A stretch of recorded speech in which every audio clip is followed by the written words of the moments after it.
O futuro de Daniel Alves à espera de uma sentença da Justiça. O julgamento do jogador brasileiro chegou ao fim essa semana. Daniel Alves é acusado de estuprar uma mulher numa boate em Barcelona. No depoimento, ele disse que bebeu demais, que não sabia o que estava fazendo e até chorou. Choro. Relatos graves. De uma noite que mudou vidas. Um ano depois de ser preso por estupro, um dos maiores ídolos do futebol mundial volta para a penitenciária, agora para aguardar a sentença da Justiça espanhola. Jornalistas do mundo todo foram a Barcelona acompanhar o julgamento de Daniel Alves. A pena só será divulgada nas próximas semanas, mas qualquer que seja o veredito, as duas partes podem entrar com recurso no Tribunal da Apelação aqui na Espanha. A promotoria pede 9 anos de prisão, já a acusação quer a pena máxima para esse tipo de crime aqui no país, 12 anos. Daniel Alves nega que tenha cometido o estupro e a defesa pede a absolvição do jogador. Uma alternativa, 1 ano de prisão, que ele já cumpriu, e o pagamento de uma indenização de 50 mil euros, o equivalente a aproximadamente 270 mil reais. Nos 3 dias de julgamento, a vítima não teve contato visual com Daniel Alves e a voz nos relatos foi distorcida.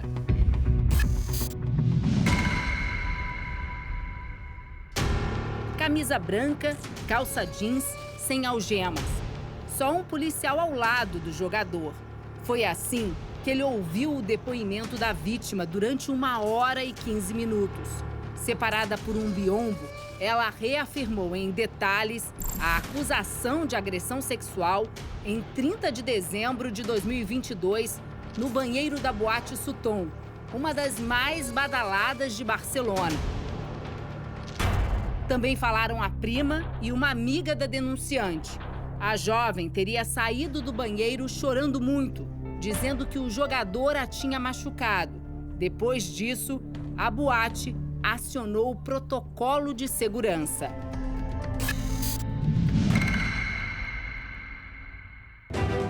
O depoimento mais esperado foi o da mulher de Daniel Alves, a modelo espanhola Juana Sanz. Ela falou por 10 minutos e disse que no dia da suposta agressão, meu marido chegou em casa muito bêbado, cheirando a álcool, tropeçou no armário e caiu na cama. No dia seguinte, não mencionou ter estado com uma mulher. 3 amigos de Daniel, ouvidos pela corte, disseram que o jogador havia bebido muito naquela noite.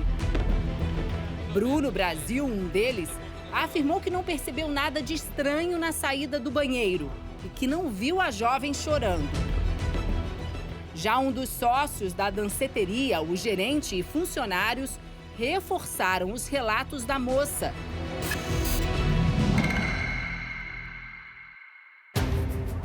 No último dia, Daniel foi ouvido e chorou por 2 vezes.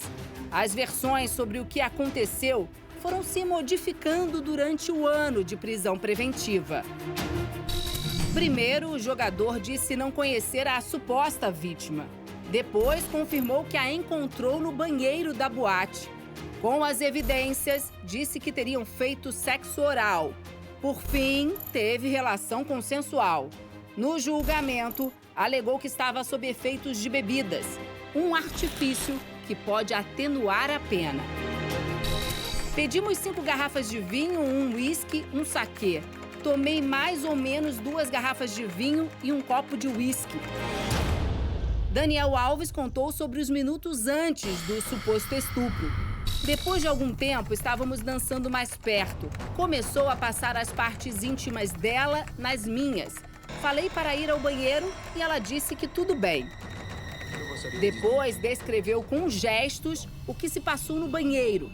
Daniel afirmou que em nenhum momento a denunciante disse não. Eu não sou esse tipo de homem, não sou um homem violento, afirmou. Ele chorou quando explicou que mentiu no início porque não queria que a esposa soubesse. Um dos momentos mais traumáticos do julgamento foi durante a apresentação dos vídeos das câmeras que estavam nos uniformes dos policiais que receberam o primeiro chamado da casa noturna e também das imagens do circuito interno de segurança da boate. 2 horas que mostraram com detalhes o que aconteceu naquela noite. Nós, jornalistas, não conseguimos ver, mas ouvimos o choro da mulher que acusa Daniel Alves logo que os agentes chegaram por aqui. As 2 psicólogas chamadas a depor pela defesa do jogador afirmaram que Daniel Alves, por não estar habituado a beber, estava com a capacidade cognitiva alterada. Mas quando houve um contraponto da acusação, entraram em contradição. Ele conseguia distinguir entre o bem e o mal? Claro que podia, sabia o que estava fazendo. A família de Daniel não pôde se comunicar com ele nesses 3 dias, mas a mãe permaneceu confiante desde o início. Foi a Norani. Sim, até o final. Jackson Trindade é amigo de Daniel Alves, acompanhou do Brasil o julgamento e também acredita na inocência. A impressão continua a mesma desde o início, né? Que tudo isso não passa de uma armação em cima do Daniel e que, se investigarem muito a fundo, vão acabar achando as pessoas que fizeram isso contra ele. Esse advogado criminalista explica que o processo espanhol e o brasileiro são parecidos e que, se for condenado, o jogador vai cumprir a pena por lá. Se a pena fosse executada no Brasil, já teria que haver um acordo entre a Espanha e o Brasil para que essa pena fosse executada aqui. O Superior Tribunal de Justiça brasileiro teria que revalidar esse processo no Brasil. É um caminho burocrático, demorado, e acredito que a justiça espanhola não vai permitir que essa pena seja executada no Brasil. A história de Daniel Alves até aqui era de um vitorioso. Ele nasceu em Juazeiro, na Bahia, às margens do Rio São Francisco. Filho de um agricultor, o garoto, habilidoso com a bola, ganhou uma estátua ao lado de outro filho ilustre da cidade, o compositor João Gilberto. O caso virou assunto nas ruas. A cidade está muito abalada, sente muito com tudo que está acontecendo, né? E esperamos que resolva, né, isso tudo, que a justiça, né, faça o que for melhor. O lateral deu os primeiros chutes nesse campo do Juazeiro Social Clube. Saiu de casa aos 15 anos para ganhar um mundo. Do Bahia para o Campeonato Espanhol, Sevilha e Barcelona. Aqui no estádio oficial do Barcelona, que agora está em obras, Daniel Alves reinou como ídolo e viveu momentos de consagração. Jogou em outros grandes clubes ao longo da carreira e conquistou 43 títulos.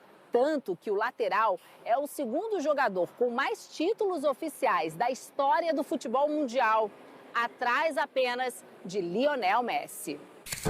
Daniel passou pela Juventus, na Itália, e pelo Paris Saint-Germain, na França. Foram 125 jogos com a camisa da seleção brasileira. Na última Copa, ao entrar em campo aos 39 anos, se tornou o jogador mais velho a ser convocado. O plano do Tite era, se o Brasil fosse campeão no Catar, o Thiago Silva ia levantar a taça ao lado do Daniel Alves. Ele representava o jogador brasileiro vencedor, tinha personalidade. Assim, era o resumo do jogador brasileiro que a gente teria orgulho. E a imagem do Daniel Alves está arranhada para sempre. Depois de passar pelo São Paulo e voltar rapidamente para o Barça, Daniel transferiu-se para o Pumas, um dos 4 maiores times do México. Foram poucos jogos antes da acusação de estupro. Com o escândalo, o clube rompeu o contrato. O início de uma sequência de quebras de contratos publicitários. Se o Daniel Alves for contratado por qualquer clube, ele não consegue trabalhar, ele mancha a imagem desse clube. Hoje, acabou, não tem mais espaço para quem se envolve no crime sexual.